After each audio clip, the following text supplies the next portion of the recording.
very good morning. You're watching News9 with me, Deepak. And first up, the Railway Minister and former Karnataka CM Sadananda Gowda is all set to present his maiden railway budget on Tuesday. Much of the anticipation has been dented after a steep hike in passenger fares and freight rates was announced. Take a look. DV Sadananda Gowda, the former Chief Minister of Karnataka and Union Railways Minister, is all set to present his maiden railway budget. And it is not just the rail commuters, but even our own Chief Minister Sahibru, Siddaramaiah, who hopes that Sadananda Gowda will produce a rail budget which will not chug along, but zip through. Railway ಮಂತ್ರಿಗಳು ಕರ್ನಾಟಕ ರಾಜ್ಯದವರು ಕರ್ನಾಟಕದ railway ಬಗ್ಗೆ ಅವರಿಗೆಲ್ಲ ಗೊತ್ತಿದೆ ಅಂತೇಳಿ ನಾನು ಭಾವಿಸ್ಕೊಂಡಿದ್ದೇನೆ. ಈಗ ಯಾವ್ಯಾವುದು ರೈಲ್ವೆಗಳು ಇವತ್ತು ಯೋಜನೆಗಳು ನಡೀತಾ ಇದ್ದಾವೆ ಅವನ್ನೆಲ್ಲ ಆದಷ್ಟು ಜಾಗ್ರತೆ ಮುಗಿಸಲಿಕ್ಕೆ ಅವರು ಕ್ರಮ ತಗೊಳ್ಬೇಕು. ಹೊಸ ರೈಲ್ವೆಗಳನ್ನು ಕೊಡ್ತಕ್ಕಂಥದ್ದನ್ನು ಕೂಡ ಮಾಡಬೇಕು. ಯಾಕಂದರೆ ಕರ್ನಾಟಕದಲ್ಲಿ ರೈಲ್ವೆ ನೆಟ್ವರ್ಕ್ ಬಹಳ ಕಡಿಮೆ ಇದೆ. ಸೊ ಅದರಿಂದ ದೊಡ್ಡ ನಿರೀಕ್ಷೆಯನ್ನು ಇಟ್ಕೊಂಡಿದ್ದೀವಿ. ನಾನು ಪತ್ರನೂ ಕೂಡ ಬರೆದಿದ್ದೀನಿ ಯಾವ್ಯಾವುದಕ್ಕೆ ಪ್ರಯಾರಿಟಿ ಕೊಡಬೇಕು ಅಂತೇಳಿ ನಾನು ಸ್ವತಃ ಭೇಟಿ ಮಾಡಿ ಹೇಳಿದ್ದೀನಿ. Despite the steep hike in passenger fares, commuters have still not lost hope.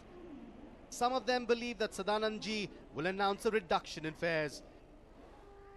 The Indian Railways recently created history by running a semi-bullet train between New Delhi and Agra. The commuting time was a mere 89 minutes. So, is India ready for the bullet train? India not ready to ride the bullet. But many Bengalurians believe that India is not ready or doesn't need a bullet train as yet. Not bullet trains, that minimum facilities. I mean, they are collecting thousands of rupees from the passengers, but they are not able to minimum facility. So, as a passenger, what my request is to provide minimum facilities to the traveler. Passengers say that bullet trains would be costly and affordability will be a key issue to watch out for.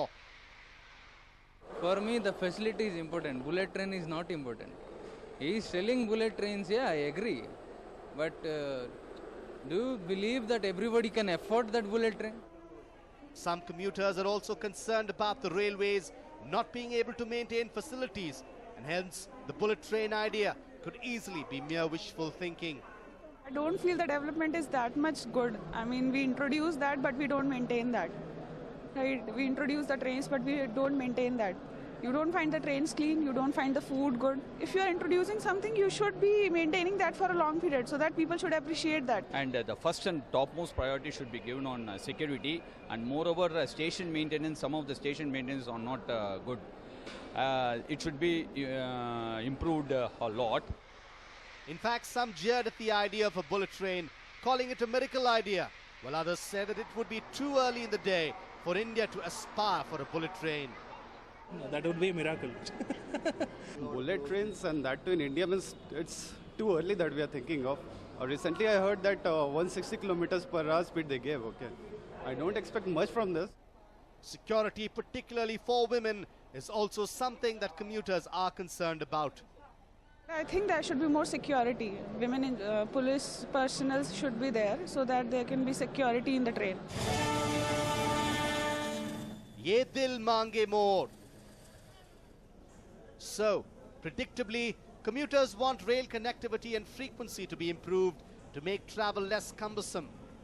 In fact, some say that instead of a bullet train, the Indian Rail Minister needs to seriously look at doubling of tracks. Monthly, actually, I am traveling from AP to Karnataka, but railway actually, trains are very less actually. We are expecting more trains from that route. Even if we don't get a bullet train now, even if we make a double lane, currently from Bangalore to Hyderabad, it is only a single lane. So the train takes a lot of time. Okay, so even if the bullet train is not there, even if we have a double track, it would considerably reduce the time taken. Will DVS bring a smile on every rail commuter's face? A News9 report. Now, in a freak accident, a man breathed his last after coming in front of a car in Windsor Manor in Bengaluru. The deceased has been identified as Sheikh Ismail, who hailed from West Bengal. Now, it is said that Ismail worked as a cook at a hotel in Sadashiv Nagar, and last night he came along with another cook from the same hotel, and they are said to have got into an argument in an inebriated state. Now, while having a heated argument near Windsor Manor, Sheikh has slipped onto the road where he was rammed by a speeding car. Sheikh, who suffered serious head injuries, was rushed to a nearby hospital. However, he succumbed to his injuries in no time. Meanwhile, a case has also been registered at the High Grounds police station, and the driver of the car has been taken into custody for investigation. This is right outside the Windsor Manor late last night, when two men who were having a quarrel on the road in an inebriated state, and one of them fell onto the road and was rammed by a speeding car. Now, the deceased has been identified as Ismail Sheikh. Now, Sheikh, who suffered serious head injuries, was rushed to a nearby hospital. However, he succumbed to his injuries in no time. Meanwhile, a case has also been registered at the High Grounds police station, and the driver of the car has been taken into custody for investigation.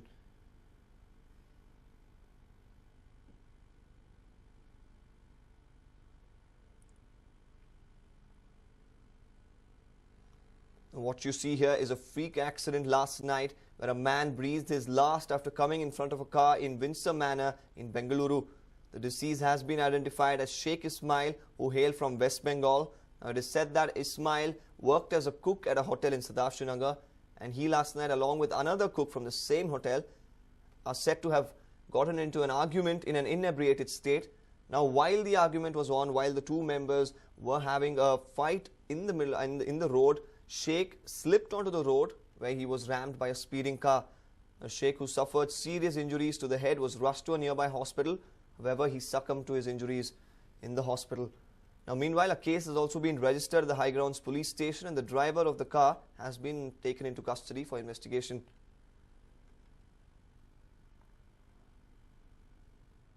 Now, a fire broke out on the first floor of a commercial building at Balmatta in Mangalore last night. The fire sparked in a wholesale dental supplies godown located at the first floor of Lakshmi Krishna building. Now, massive flames engulfed the godown, completely reducing the items stored inside to ashes. Now, two fire tenders rushed to the spot immediately, and after much efforts managed to finally douse the fire. However, even though the fire was put out, thick smoke continued to billow out and form dense rings, making entry into the godown really difficult. The cause of the fire is yet not identified, and it is suspected that it was either short circuit or due to some spark that came into contact with a chemical. Now, the owner of the wholesale business is yet to be ascertained, as the place carries no board. The Kadri police arrived at the spot to investigate the matter.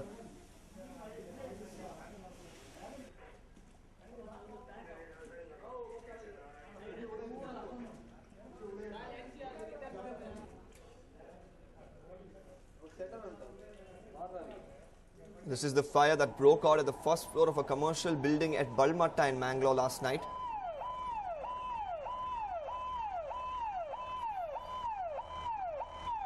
As of now, no casualties have been reported from this particular incident. However, the fire sparked off in a wholesale dental supplies godown located at the first floor of the Lakshmi Krishna building there. As you can see, massive flames engulfing the godown, completely reducing the items inside the store to ashes. Now, two fire tenders had to be rushed to the spot, who after a lot of efforts finally managed to douse the fire. As you can see, the fire gushing out of the windows as well there.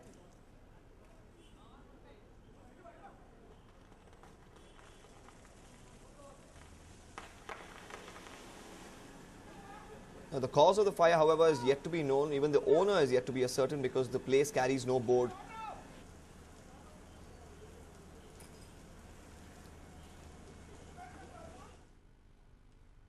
Now, if you've seen breaking traffic laws, Namma traffic police levy huge fines. But now, they themselves have been asked to follow their own rules sensibly. Take a look.